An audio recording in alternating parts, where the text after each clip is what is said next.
Welcome once again back to the lab. It is your old Professor Pilk, and we didn't get a chance really last week because I was so badly under the weather to talk about this raid in a lot of detail and a lot of depth. I actually found my build that I have been striving for from the start, thanks to the Gengar build that we made last week. So, let's kind of look at that. Now, Gengar would normally be using the Shell Bell if he was going into this, and then obviously you would use Acid Spray to lower the special attack stat. Sludge Bomb would be your main DPS. Taunt would basically allow you to stop Decidueye from doing his buffs and debuffs. And then Nasty Plot is going to essentially give you an offensive buff. And it really allows Gengar to produce an insane amount of damage. But I was really thinking about this, because Gengar defensively isn't the best Mon. Doesn't have the most HP, doesn't have the best defenses. You know, even with defense, like, seriously buffed, it's just kind of okay defenses. So, I got thinking, and I realized the main trick in this is that taunt. So I was finally able to build the Mon that I really wanted to build, and that is Galarian Weezing. I love this Pokemon design. It's so goofy. It's just ridiculous. I have been enjoying the hell out of this Pokemon. Now, you will notice that I do have shinies of both Gengar and of Galarian Weezing. And that is by design. I have a bunch of these pretty much ready to give away. I've been looking for a reason to stream and give a bunch of these away, and I will probably do that sometime midday today. So if you want to be part of that, make sure that you subscribe. Make sure you keep your notifications on. It's going to be a quick one when we do it, but it's going to be a ton of fun. So, per usual, equipped with Shell Bell. If I go over here, we've also got Acid Spray, Sludge Bomb. Sadly, we don't have Nasty Plot at our disposal, but we do have Taunt. Now, I have Explosion on here. You could just take that off. It doesn't do anything at all. I hate to say it, I was trying to be cheesy with it, but it really just isn't even an option. So we can just kind of forget that move altogether. So, or we can forget that move altogether. There we go. So you don't even need that. All you need are these three moves. That's it. Now you will need to be level 100 for this to work. At least if you're running solo. If you're running in a group, this Pokemon has a decent amount of defense, but I'd still recommend being level 100 just because, you know, you want as much as you can. Now, I put my EVs this time into special attack because he does need a little work on special attack and speed, because those are the two stats that were suffering the most. Now, there's an argument for going in defense and HP. Unfortunately, I haven't had enough resources to take out these speed stats, these speed EVs.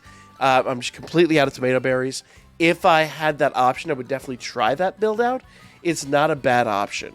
Neutralizing Gas is the one I went with. There is the one that drops Misty Terrain, but the problem with that is if I have someone on my team that can paralyze or that can burn the opponent, I'd rather let that happen, and Misty Terrain will stop that. So this has been the one I've found the most, I guess, consistent. Even Gengar himself really, like, sometimes you get hit with critical hits. You know, Decidueye changes up the types of hits he uses a lot. Here, it's always Brave Bird, and you have enough defense that when he hits you, it's really not that big of a deal. Even the random critical hit hasn't been a huge hurdle. So let's go ahead and jump in here, and I'll show you the run. It's very, very, very similar to the runs that we did with Gengar.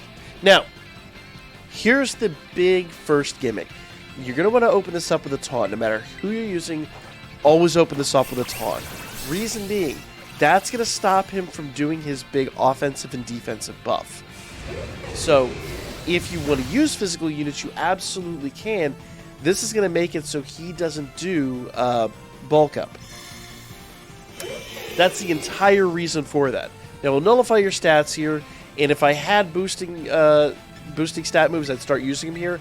I'm just going to open up with an Acid Spray and a Sludge Bomb. By the way, guys, I didn't put any PP up into these moves, and I haven't needed to. That's how good this build is. Alright. So that's turn 2. Now turn 3, like I said, random critical hit. Not terribly worried about it. Turn 3, I'm going to go ahead and do a Sludge Bomb. Okay? It's going to give me back a decent amount of health. That's the whole reason that I did Acid Spray on the first turn, was to get that, to give that Sludge Bomb the maximum amount. Now, on turn 4, he is going to, on turn 4, essentially, he is going to do a Sword Stance, so we need to taunt early. That's why I have those speed stats in him, because I need to make sure that I'm always going before Decidueye. Dropping another taunt here prevents him from doing Sword Stance. That literally means that all of his buff moves are completely nullified. Look at that. He was actually burned there, so we didn't take a huge amount of damage. He's going to put up his barrier here, and you'll see here it's going to say he's not able to do Sword Stance right now. So, all of those buffs and everything that he would normally do are gone. This dude is at ground, like, at point zero. He is just ready to go. So now we hit him hit him with 3 acid sprays, drop that special defense down, and then start hitting him with Sludge Bomb. Now we'll probably take an L here in just a second. Yeah, normally I would take that on turn 4 to hit the taunt and he'd do it. It is what it is. It really doesn't affect the outcome of this at all. It's literally the same no matter what. It was just that burn kind of prolonged that.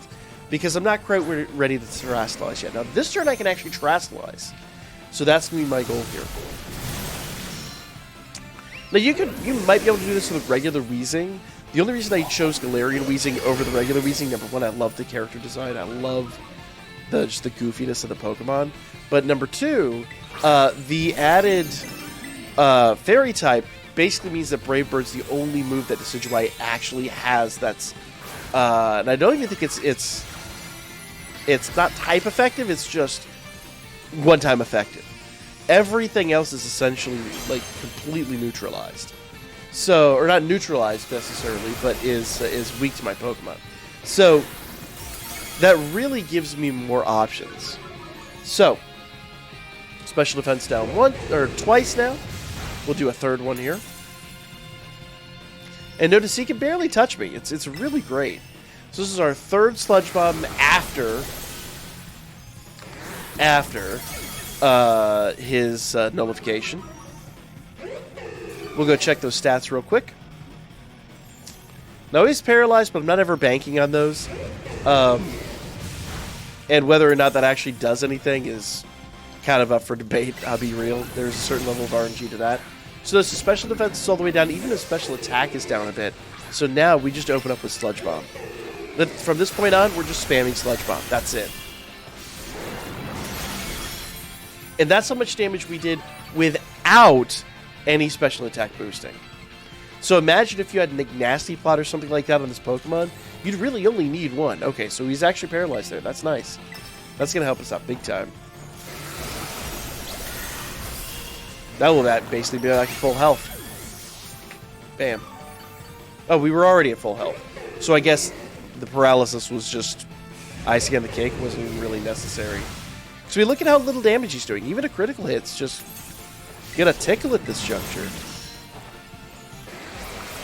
Now he will, after the barrier goes down, he's gonna do 2 moves in succession. One of those will be Brave Bird. The other one will be like a grass move. But it is what it is. Also, do notice that his grassy terrain was also taken out of the picture because of when we hit the taunt. So this guy's got no status moves. He's just chilling. Alright, triple arrows. Maybe this is the double attack. Don't often see him use triple arrows. Normally it's Brave Bird. Alright, hit him with another Sludge Bomb. And I think one more I think will do it.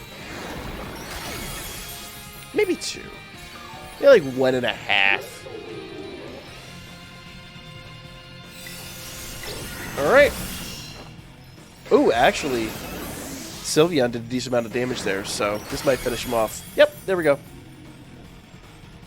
It's really easy. It's just such a breeze. And for me, it's been the build that I was kind of striving for this entire time. I had a lot of fun with it. But the main thing is you got to understand the gimmicks of these Pokemon. So with this encounter, the big gimmick is all that buffing that he does. So if you can neutralize that buffing with the taunt on turn 1 and turn 4, you'll be good to go. That is really the basis of this. So there you guys go. You've got some fun builds here. We talked about Okidoggy and all them last week. all the legendaries, with the exception of the main one, but all the poison legendaries from the DLC were really designed for this. But any poison unit, any fire unit, as you saw there, so long as you can include taunt, even flying units. I don't know too many that would be too good for this, but flying is like even more effective, honestly. It's just one of those you'd have to have enough defense, enough HP, and then you'd have to have that taunt. So that's pretty much it, guys. Go build your crazy builds. Go have fun. Let me know what mon you guys are using to take this on. I'm going to try a couple more builds, but unfortunately I am going to have sporadic connection this weekend, just for various reasons. But like I said, later today, I do expect to do a little mini stream and do some giveaways of some Gengars and some Galarian Weezings. So if you want to be part of that, make sure you guys stay tuned. Make sure you subscribe, and I'll be back with more Pokemon Scarlet and Violet coming back here really soon.